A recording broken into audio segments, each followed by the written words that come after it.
તો હેલો મિત્રો, mini farm બ્લોગમાં ફરીથી તમારું નવા વિડીયો સાથે સ્વાગત છે। સાંજ પડી ગઈ છે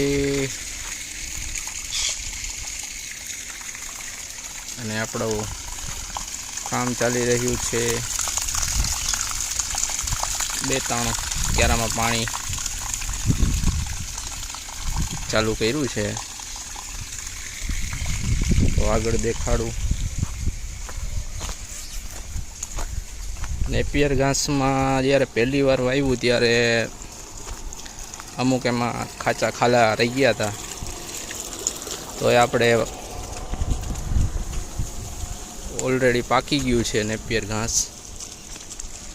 તમે જોઈ શકો છો। તો આપણે જ્યાં ખાલા હતા ત્યાં સાથે સાથે ખાલા બૂરતા ગયા છીએ। ખાલા મતલબ કે જ્યાં ના ઉગ્યું હોય ત્યાં।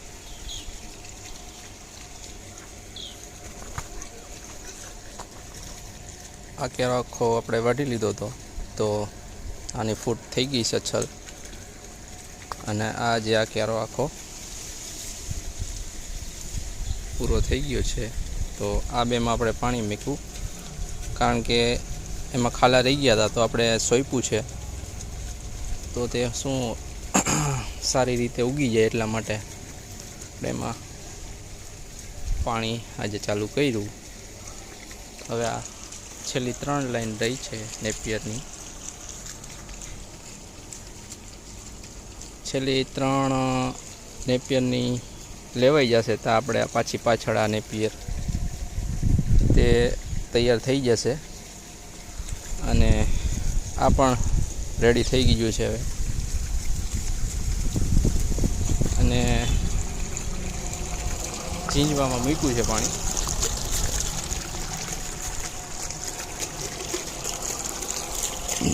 વરસાદની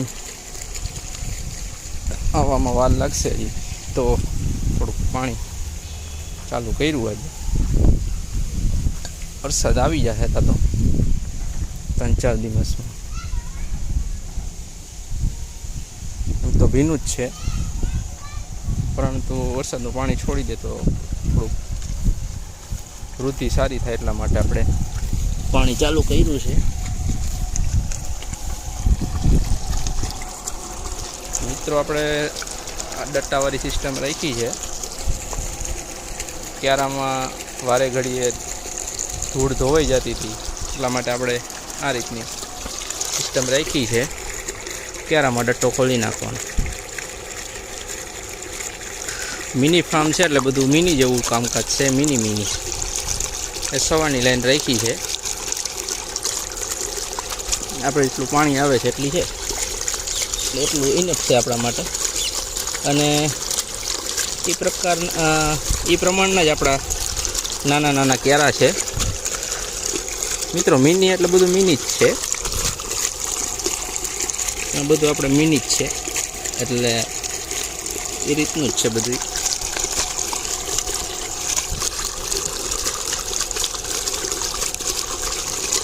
તો આ રીતનું પાણી ચાલી રહ્યું છે।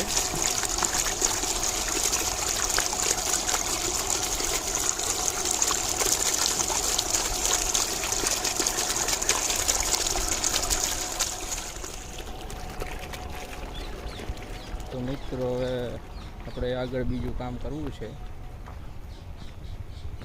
તો હવે પાણીની મોટર કરશું બંધ। તો આપણે પાણીની મોટર હવે બંધ કરી દીધી છે, અને કંઈક આ રીતનો આખો આપણો મિની ફાર્મનો નજારો છે।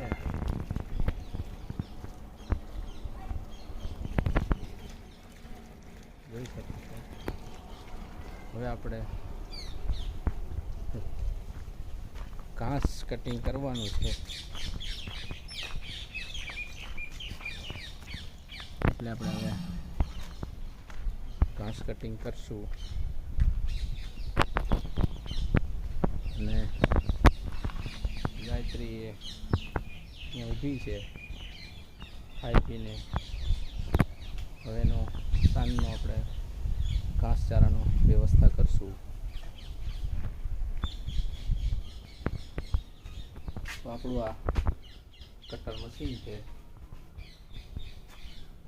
અને આ ચારો નેપિયર અને ઝીંજો બે મિક્સ કરીને ગાયત્રી માટે તૈયાર કરશું. તો હવે હું મારું કામ પતાવી દઉં અને ફરીથી નવા વિડીયો સાથે મળશું. અને લાઈક કરતા રહેજો, કોમેન્ટ કરજો અને સબસ્ક્રાઈબ કરજો આવા જ નવા વિડીયો જોવા માટે અને સપોર્ટ કરતા રહેજો. જય ગૌ માતા.